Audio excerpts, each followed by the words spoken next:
আসসালামু আলাইকুম। Free hit 24 থেকে রাসেল মাস্টার। বাংলাদেশ একজন লেগ স্পিনারের জন্য যুগের পর যুগ অপেক্ষা করেছে, বছরের পর বছর অপেক্ষা করেছে এবং অবশেষে আমরা একজন লেগ স্পিনার পেয়েছি।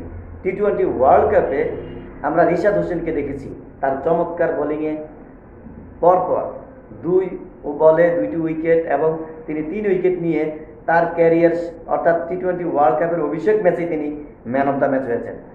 তিনি হতে পারবেন শেনওয়ানের মতো একজন বোলার। তিনি যখন বিশ্ব ক্রিকেটে অস্ট্রেলিয়ার যখন লেগ স্পিনাররা কাঁপাতেন তখন বাংলাদেশ মাত্র বাংলাদেশ নামক দেশটা আইসিসি ওডিআই বা টি-20 ফরম্যাটে খেলার বা টেস্ট খেলার যোগ্যতা অর্জন করে। তখন থেকে দেখেছি বাংলাদেশের একটা লেগ স্পিনার দরকার ছিল। তো যেহেতু বাংলাদেশের একজন লেগ স্পিনার আমরা পেয়ে গেছি, বাংলাদেশের লেগ স্পিনার হাত ধরে যেহেতু তিনি প্রথম ম্যাচে এসে আমরা 3-3টে উইকেটের নিয়ে তিনি জানান দিলেন যে তিনি বাংলার ক্রিকেট অর্থাৎ বিশ্ব ক্রিকেটে তার একটা অবস্থান তৈরি করে নেবেন এবং বাংলাদেশের অর্থাৎ বিশ্ব ক্রিকেটে তিনি রাজত্ব করতে এসেছেন। বিশ্ব ক্রিকেটে রিশাদ হোসেন রাজত্ব করতে এসেছেন।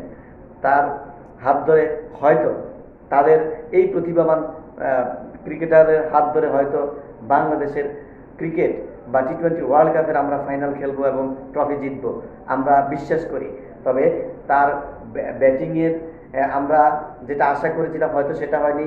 নেক্সট ম্যাচে হয়তো সেটা কামব্যাক করবে এবং তিনি যে চমৎকার বোলিং করেছেন, তিনি যে অসাধারণ বোলিং করেছেন, আমরা সবাই বিস্মিত, মুগ্ধ, আনন্দিত এবং আবেগে আপ্লুত হয়েছি।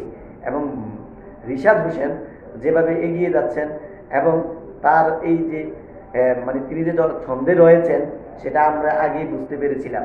এবং রিশাদ হোসেন বিপিএলও চমৎকার খেলেছেন এবং বর্তমান চলমান টি-20 ওয়ার্ল্ড কাপের অভিষেক ম্যাচেই তিনি ম্যান অফ দ্য ম্যাচ হয়েছেন।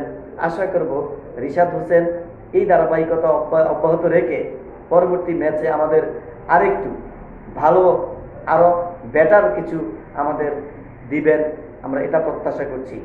এবং প্রথম ম্যাচে শ্রীলঙ্কার সাথে তার এই নৈপুণ্য বাংলাদেশ অর্থাৎ তার এই বোলিংয়ের ভেরিয়েশনের কারণে বা বোলিং নৈপুণ্যের কারণে তাদেরকে 125 রানের মধ্যে আমাদের ছেলেরা বেঁধে রাখতে সক্ষম হয়েছে।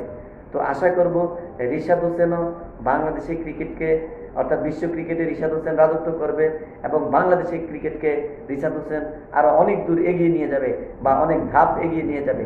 এবং আমি আরেকটা সাজেশন দিতে চাচ্ছি, যদি ওপেনিংয়ে সৌম্য সরকারকে আর সুযোগ না দেওয়া হয় তাহলে যেন আরেকটা স্পিন নিয়ে পরবর্তী ম্যাচে নেওয়া হয়। শেখ মেহেদীকে যেন, যেহেতু তিনি অলরাউন্ডার, শেখ মেহেদীকেও আনা যায় আরেকটা স্পিন দিলে হয়তো আরও 2-1টা উইকেট যদি আর্লি চলে আসে সেক্ষেত্রে আমরা আমাদের সৌম্য সরকারের জায়গায় যদি আমরা আরেকটা স্পিন নিয়ে আসতে পারি আমার মনে হয় সেটাও বেটার হবে।